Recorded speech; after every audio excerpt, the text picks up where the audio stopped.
na siya sa akin. Tapos ang phone niya kapag magka-text kami. Minsan na nga lang kami magkita, tapos kapag magkikita kami, halos hindi na niya ako kinakausap.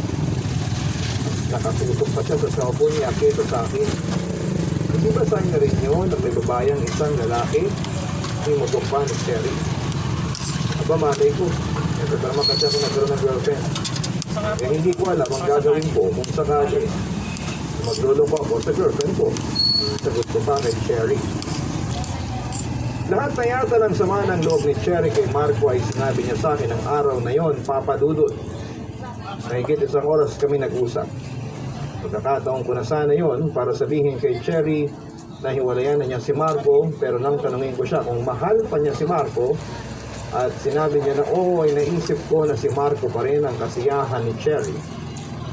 Sa uli, pinayo ko kay Cherry na huwag muna siyang mag-isip ng kung ano-ano tungkol sa boyfriend niya. Kasi puro hinala pa lang naman siya.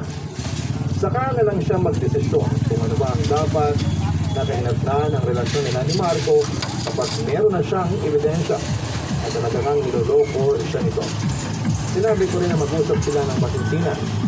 Isa pa, base sa pagkukwento ni Cherry, ay ipinagtatanggol pa rin ito si Marco.